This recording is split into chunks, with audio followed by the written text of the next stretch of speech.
یہ جو کار کے حادثوں میں یا دوسرے حادثوں میں بھی سر پہ چوٹیں لگ جائیں، اس کا بہت ہی خطرناک نتیجہ نکلتا ہے. کئی دفعہ ساری عمر کے لیے مریض بستر پہ لیٹا رہ جاتا ہے، کئی دفعہ بینائی کھو دیتا ہے، کبھی وہ ویل چیئر کا اسیر بن کے رہ جاتا ہے. ایسی صورتوں میں وقت کے اوپر ہومیوپیتھی دینا اللہ تعالیٰ کے فضل سے حیرت انگیز فوائد کا موجب بنتی ہے.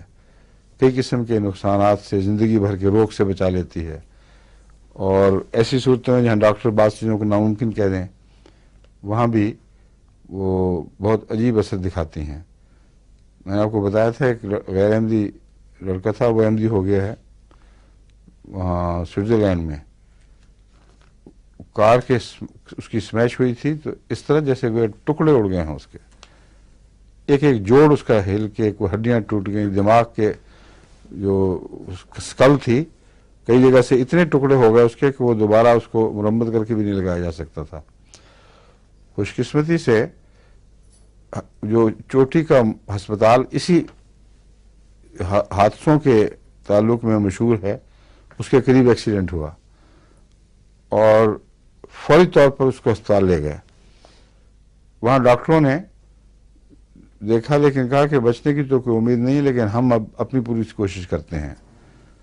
اور مجھے جب اطلاع ملی ایک احمدی دوست کی طرف سے، اس کو میں نے وہی نسخہ دیا، آرنیکا 1000 اور نیکٹم سلف 1000، اور پھر ضرورت پڑے تو بعد میں اوپیم. یہ فوراً شروع کرا دیا جائے، بار بار دی جائے، کیونکہ ایسے معاملات میں ہفتے کا انتظار کرنا بے وقوفی ہے.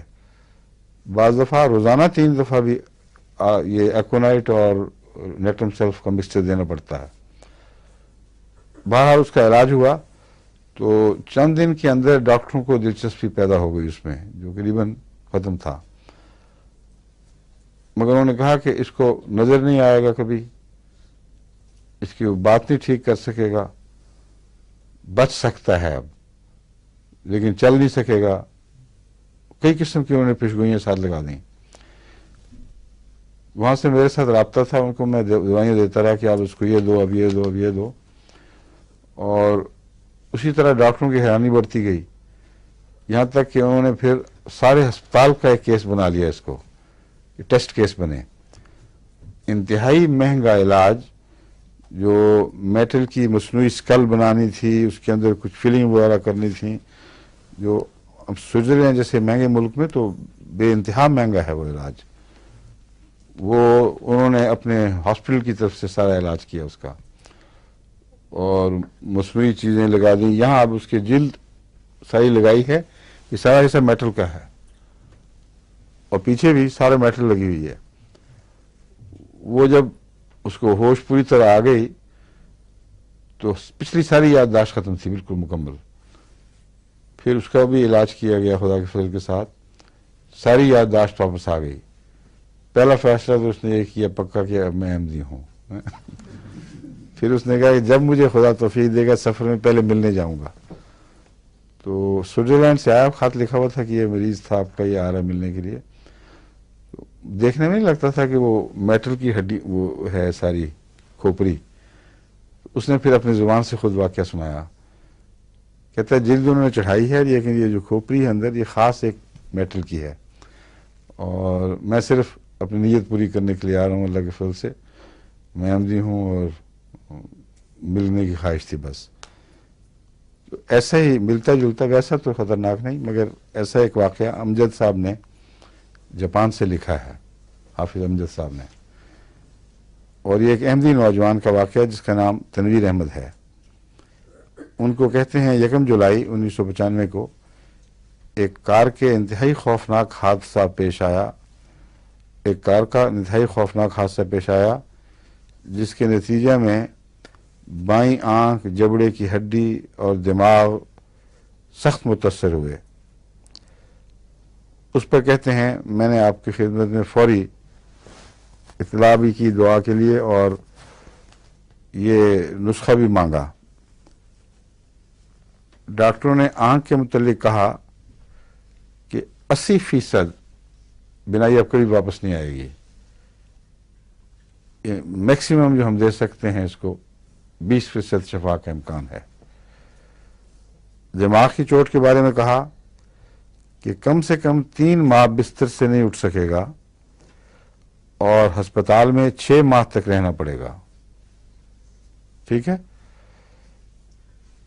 میں نے جو اس وقت ان کو نسخہ دیا وہ جو علامت بائیں آنکھ اور بائیں کے حصے کے زیادہ تھی، روٹین کا آرنیکا اور نیٹرم سیلف کو نسخہ دینے کی بجائے آرنیکا، نیٹرم سیلف اور لیکسس ساتھ ملا دی کیونکہ بائیں طرف زیادہ اثر تھا، اور تینوں کو 1000 میں دیا، اور اس کے علاوہ روٹا دی کیونکہ جو چوٹوں کے گہرے اثر رہ جاتے ہیں ہڈیوں پر، خاص طور جسے فالج کے خطرے ہوں، ان میں روٹا بھی بہت مفید ہے۔ کہتے ہیں کہ آکسیجن لگی ہوئی تھی، آپریشن نہیں ہوا تھا، ہم چوری چوری خوراک دے رہے تھے، لیکن آپریشن کیا جب ڈاکٹروں نے تو انہوں نے کہا، حیرت سے کہا کہ ہمارے سارے اندازے غلط نکلے ہیں، اب ہم کہہ سکتے ہیں کہ 50% آنکھ کے بچنے کا امکان پیدا ہو گیا ہے۔ پھر ان کو اس بات سے بہت خوشی ہوئی اور علاج اسی طرح جاری رہا، دعائیں بھی ہوتی رہیں۔ انٹینسو کیئر سے پھر جو انہوں نے کہا تھا ایک لمبا عرصہ انٹینسو کیئر میں رہے گا، انہوں نے چند دن کے اندر اندر اس کو عام وارڈ میں بھجوا دیا۔ یادداشت بالکل بھول چکا تھا، کھو چکا تھا، اور یہ جو دوائیں ہم دیتے رہے تو دیکھتے دیکھتے اس کی کایا پلٹ گئی، چیزیں یاد آنی شروع ہو گئیں، یہاں تک کہ ڈاکٹروں نے بلایا اس کو خود، امجد کو، اور کہا کہ ہمیں نہیں سمجھ آ رہی یہ کیا ہو رہا ہے، تم اب اس کو گھر لے جا سکتے ہو، بالکل ٹھیک ہے، کوئی تکلیف نہیں ہے، صرف آرام کی ضرورت ہے۔ پھر ڈاکٹر نے اس سے علیحدگی میں پوچھا کہ تم خدا کو مانتے ہو، دعا بھی کرتے ہو؟ اس نے کہا ہاں۔ میں نے اس کو سارا سمجھایا۔